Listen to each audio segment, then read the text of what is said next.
पसमानदा आंदोलन की जो धार है वो कमज़ोर हो जाए, इसके लिए देश की बहुत बड़ी ताकतों ने मिल करके जमीयत उलमा हिंद को आगे कर करके पसमानदा मुसलमानों के हक और हुकूक को पीछे करने के लिए फिर से पसमानदा आंदोलन की धार कमज़ोर पड़ जाए, इसलिए मुझे लगता है कि जमीयत की मीटिंग हुई। जो पिछड़ा आंदोलन है उस पिछड़ा आंदोलन से एक तबका परेशान है और पसमानदा आंदोलन से एक तबका परेशान है।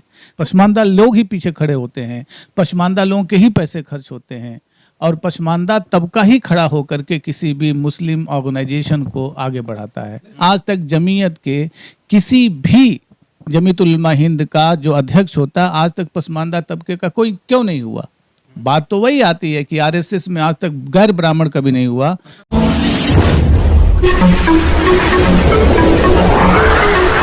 मैं एम नफीस रशीद, आप देख रहे हैं भारत न्यूज़ 247। जमीयत उलमा हिंद के हर सवाल का और उस हर मुद्दे का हिसाब लगातार हो ही रहा है और थमने का नाम नहीं ले रहा है। हालांकि जो जानकारियां मिल रही हैं वो ये मिल रही हैं कि किसी तरह से भी रामलीला मैदान में जो हुआ जमीयत उलमा हिंद के यानी कि 34वें अधिवेशन के अंदर उसकी चर्चा बंद कर दी जाए, पर ना गाहे वगाहे ये सब चर्चा बनी हुई है और लगातार इस पर बात हो रही है, क्योंकि अल्लाह और ओम, इसी के साथ मनु और आदम, ये दो सवाल ऐसे खड़े हो गए हैं कि इस पर बात कब तक होगी और कब तक ना होगी, क्योंकि ये मुद्दा जुड़ चुका है, एक तरह से प्रतिष्ठा से जुड़ चुका है। मेरे साथ में है गुलाम खैरुल बसर साहब, जो कि एक शिक्षक हैं और लगातार शिक्षा से हट के भी यानी कि इस तरह के मुद्दों पर बात करते रहते हैं। मैं थोड़ी सी जानकारी लेने की कोशिश करूँगा। सर, आपने रामलीला मैदान में जो गतिविधियाँ हुई वो सब देखी और कहा गया कि अल्लाह और ओम और मनु और आदम ये सब एक ही हैं। इस तरह का जो ये अंदाज था अरशद मदनी का और महमूद मदनी का, ये बयान किस ओर को लेके जाने वाला था, इस पर आपकी क्या राय है? बहुत बहुत शुक्रिया भारत न्यूज़ का। अगर तूफान डुबो देते तो इतना गम नहीं होता, अगर तूफान डुबो देते तो इतना गम नहीं होता, किनारे आके डूबे हैं किनारे बेवफा निकले। कितना खूबसूरत माहौल बना हुआ था पसमानदा आंदोलन को आगे लेके बढ़ने के लिए। भारत की मुख्य धारा में पसमानदा जो मुसलमान हैं, जो पीछे छूट गए हैं, उनको लेकर के आगे चलने के लिए एक अच्छे खासे माहौल में ये जो खुराफात हुई है। पहले तो मैं जमीयत के उस मीटिंग की बात करूंगा कि जहां जमीयत उलमा हिंद लफ्ज़ लगा हुआ है। आज जिस ग्राउंड में जमीयत की मीटिंग हो रही थी वो राम के नाम पे है। तो राम के नाम पे जहां मीटिंग हो रही थी, जिस संगठन जो ऑर्गेनाइज कर रहा था उसके नाम के आगे हिंद लगा हुआ है, तो ऑटोमेटिकली बहुत सारी बातें कहीं नहीं जाती है, वो इशारों से ख़त्म हो जाती हैं। लेकिन पसमानदा आंदोलन की जो धार है वो कमज़ोर हो जाए, इसके लिए देश की बहुत बड़ी ताकतों ने मिल करके जमीयत उलमा हिंद को आगे कर करके पसमानदा मुसलमानों के हक और हुकूक को पीछे करने के लिए फिर से पसमानदा आंदोलन की धार कमज़ोर पड़ जाए, इसलिए मुझे लगता है कि जमीयत की मीटिंग हुई और जानबूझ करके, अनजाने में नहीं, जानबूझ करके इस तरह के मुद्दे उठाए गए ताकि इस आंदोलन को कमज़ोर किया जा सके। ये अधिवेशन तो लगातार होते चले आए हैं, हर वर्ष होते हैं, ये 34वां अधिवेशन था। क्यों? जमीयत उलमा हिंद तो बहुत पुराना है, मदनी साहब की उम्र भी बहुत पुरानी है, बहुत ज़्यादा है। तो क्या मदनी साहब की उम्र में 34 ही अधिवेशन आज तक हुए हैं? और वो भी टाइमिंग का सवाल बनता है। टाइमिंग की बात होती है कि मोहन भागवत जी अब एक हफ्ते पहले कुछ और बयान करते हैं, हंगामा होता है देश में और एक पिछड़ा आंदोलन, बहुजन आंदोलन खड़ा होने लगता है। उसमें जमीयत उलमा हिंद को एकाएक इस टाइम पे करने की अधिवेशन की क्या आवश्यकता थी? तो कहीं ना कहीं दोनों लोगों के साठ गांठ की बात समझ में आती है। कहीं ना कहीं दोनों लोगों की मिली भगत है कि उधर आप जो है बहुजन आंदोलन को पीछे करिए और आप इधर पसमानदा आंदोलन को पीछे करिए। इसमें जो पसमानदा आंदोलन की बात कर रहे हैं, आपके भाई मोहन भागवत के बयान पर ये इन्होंने बात को घुमाई है और पसमानदा मूवमेंट को कमज़ोर कर दिया। सर, दोनों का फ़र्क समझाने की कोशिश करें, क्योंकि मोहन भागवत ने तो ये कहा था ना कि पंडित ने जात बनाई है, ना कि भगवान ने बनाई है, ये मोहन भागवत का कहना था। पर इसमें पसमंदा मूवमेंट का जिक्र कहाँ से आ गया सर? सवाल ये बन रहा है। बहुत सारी बातें इशारों में होती हैं, बहुत सारी बातें कही नहीं जाती। तो खोल रहे हो जिस तरह, वही तो मैं कह रहा हूँ आपके माध्यम से कि भारत न्यूज खोलने वाला सच दिखाते हैं आप ना, तो सच के वाले के साथ वही बात होनी चाहिए। जाहिर सी बात है कि जो पिछड़ा आंदोलन है, उस पिछड़ा आंदोलन से एक तबका परेशान है और पसमानदा आंदोलन से एक तबका परेशान है। तो उस पसमानदा और पिछड़े आंदोलन की धार को कमजोर करने के लिए देश में एक नया बखेड़ा लाके खड़ा कर दिया जाए, और अल्लाह और मनु, और क्योंकि हिंदुस्तान जब अलग अलग धर्मों और आस्था का प्रतीक है, जैनिज्म कुछ और मानते हैं, सिख धर्म वाले कुछ और मानते हैं, ईसाई धर्म कुछ और मानता है, हिंदुत्व सनातन धर्म की परंपराएं अलग हैं, हमारी परंपराएं अलग हैं, उसको ला करके नया बखड़ा खड़ा करने की क्या आवश्यकता थी इस वक्त? लाखों की संख्या में मुसलमान फॉलो करता है जमीयत उलमा हिंद को और उनको अपना आका मानता है, मदनी को, मदनी परिवार को। तो आप ये कैसे सोच सकते हैं कि भाई उन लोगों ने इस्लाम को नुकसान पहुंचा दिया? ऐसा महसूस हो रहा है आपकी बातों से? हम लोग तो आका सिर्फ एक ही को मानते हैं, मेरे आका मोहम्मद मुस्तफ़ा सल्लल्लाहु ताला अलैहि वसल्लम। इस्लाम में कोई व्यक्ति आका नहीं होता, इस्लाम में कोई खानदान से तो है वो, कोई खानदान नहीं होता। मेरे आका सल्लल्लाहु अलैहि वसल्लम वही एक आका हैं, वही आखिरुज़्ज़मा हैं, वही हमारी आन बान शान है। बाकी हिंदुस्तान में या कहीं भी मुसलमानों में कोई आका वका का मसलम नहीं होता, कोई आका नहीं मानता, ऊंचे नहीं होते। हमेशा मैं आपको बता दूं कि हमेशा जो बड़े आंदोलन होते हैं संख्या नहीं देखी जाती है। हमेशा मेरे नबी के वक्त में तो माइनॉरिटीज में लोग थे, माइनॉरिटीज में आंदोलन चला करते हैं, तो बहुसंख्यक दिखा करके ये कोई बड़ी बात नहीं है, पिछलग्गू बनने की कोई बात। पसमानदा लोग ही पीछे खड़े होते हैं, पसमानदा लोगों के ही पैसे खर्च होते हैं, और पसमानदा तबका ही खड़ा होकर के किसी भी मुस्लिम ऑर्गेनाइजेशन को आगे बढ़ाता है। देखिए हिंदुइज्म में भी ऐसा है कि ब्राह्मण ऊंचे होते हैं, तो यहाँ मदनी ऊंचे हो रहे हैं, ऊंचा खानदान, ऊंचे लोग, ऊंची पसंद, ऊंचा बड़ा मामला है इनका। तो ये तो सीधे अरब से जुड़े हुए लोग हैं, तो इनको नहीं मानेंगे पसमंदा लोग, अपना सरताज नहीं मानेंगे इनको? नहीं, इस्लाम में मेरे नबी सल्लल्लाहु अलैहि वसल्लम ने, प्रॉफिट सल्लल्लाहु अलैहि वसल्लम ने पूरी तरह से खारिज कर दिया इस कंसेप्ट को। और आपने जब दीन मुकम्मल का ऐलान किया, मेरे अल्लाह ने कहा, ऐ मेरे नबी आप जो है ऐलान कर दीजिए कि मैंने दीन मुकम्मल कर दिया।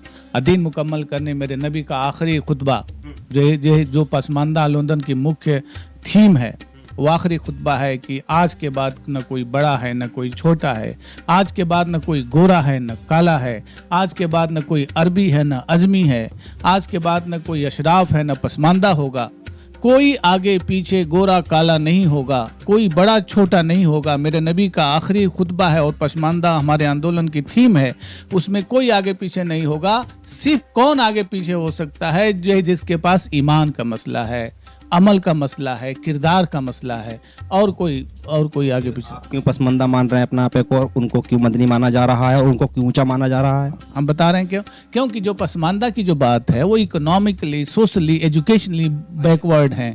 बाकी इस्लामिक रूप से कोई मतलब नहीं, हमारा एजुकेशनली, सोशली और इकोनॉमिकली हम लोग वीक हैं, कमज़ोर हैं, पीछे छूट गए हैं। तो उस मुख्य धारा में शामिल होने के लिए हम भारत के आईन और भारत के संविधान के अनुरूप जो हमको अधिकार मिलने चाहिए थे वो अधिकार नहीं मिले हैं। अब हम उस अधिकार को हासिल करना चाहते हैं। इसमें मदनी खानदान की या मदनी परिवार की कहाँ ऐसी गलती है जो वो कमज़ोर कर रहे हैं पसमंदा को? एक्चुअली ये बताइए कि ऑल इंडिया जमीयतुल उलमा हिंद का अगर क्या मुसलमानों का जो पसमानदा तबका है, क्या कोई उसमें आलिम नहीं है? क्या कोई उसमें हाफिज नहीं है? क्या कोई उसमें बहुत बड़ा इंटेलेक्चुअल नहीं है? आज तक जमीयत के किसी भी जमीयतुल उलमा हिंद का जो अध्यक्ष होता, आज तक पसमानदा तबके का कोई क्यों नहीं हुआ? बात तो वही आती है कि आरएसएस में आज तक गैर ब्राह्मण कभी नहीं हुआ। कहा जाता मुफ्ती किफ़ायतुल्लाह साहब भी इसके प्रमुख रहे हैं। प्रमुख नहीं रहे हैं, एक कंसेप्ट रहा होगा उस वक्त, लेकिन मुझे नहीं लगता कि इसके ऑल इंडिया वो जमीयतुल उलमा हिंद के रहे होंगे। फिर भी कई सारी तंजीमें हैं, उन पर इल्ज़ाम ये लगता रहता है कि भाई जो दलित या अति पिछड़ा वर्ग है मुस्लिमों में, उसमें से इनमें सदर नहीं बनते। और आप भी यही कह रहे हैं सर। ये सवाल भी थोड़ा बन रहा है कि आप लोगों के आंदोलन को या आप लोगों के मूवमेंट को ये लोग कमज़ोर कर रहे हैं, तो आप लोग इनसे बैठ के बात क्यों नहीं करते हो? बैठ के बात करने की पहल हो रही है, दोनों साइड से बात होगी। अगर टेबल टॉक तो अकेले होता नहीं है, टेबल टॉक तो बैठ करके होता है। अब वो माहौल बन रहा है टेबल टॉक करने का। अगर वो माहौल बनता है तो बैठ के बातें होंगी। लेकिन सबसे बड़ी बात है कि ये आपस में ही, जो मुसलमानों के बहुत सारे फिरके हैं वो आपस में एक दूसरे को काफिर खेलते हैं।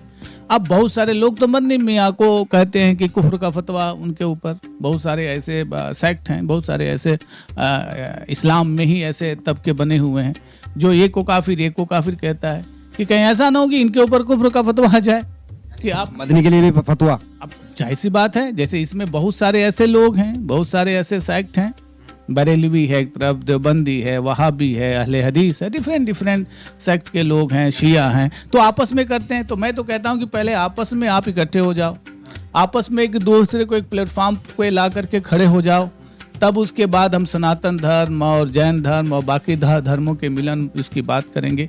अब मुझे बड़ी हैरानी है कि जो मंच आप बना रहे हो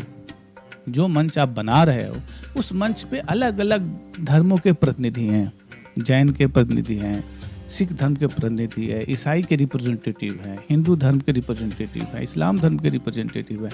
तो सभी जो भी धर्मों के लोग हैं उन धर्मों की आस्था का ख्याल रखते हुए कभी भी सर्वधर्म सम्मेलन होते हैं।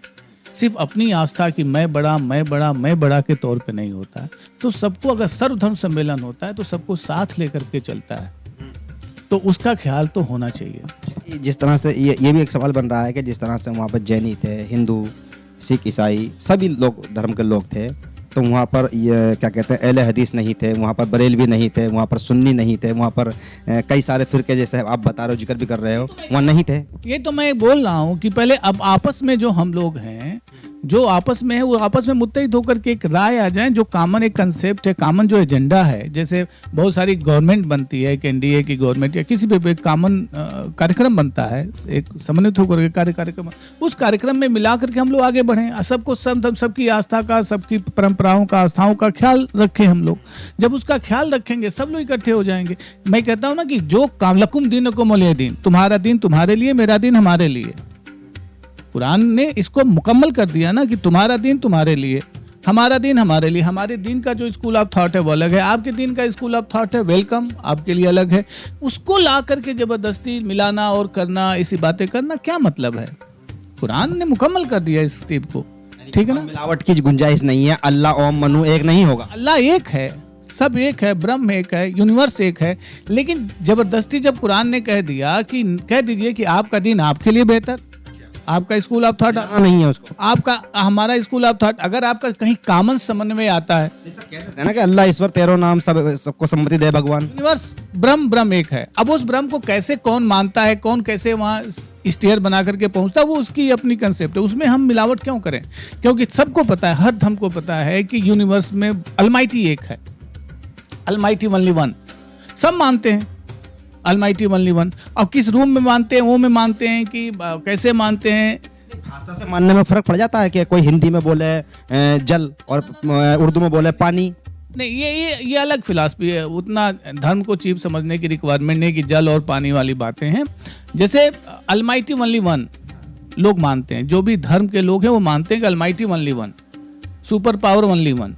अब उस सुपर पावर तक कैसे कैसे आप पहुंच रहे हैं, ठीक है ना, कैसे कैसे किस किस अंदाज से आप जा रहे हैं, तो वो उनका अपना स्कूल ऑफ थॉट है, हमारा अपना स्कूल ऑफ थॉट है कि उस यूनिवर्स में उस प्रॉफिट तक कैसे जाते हैं।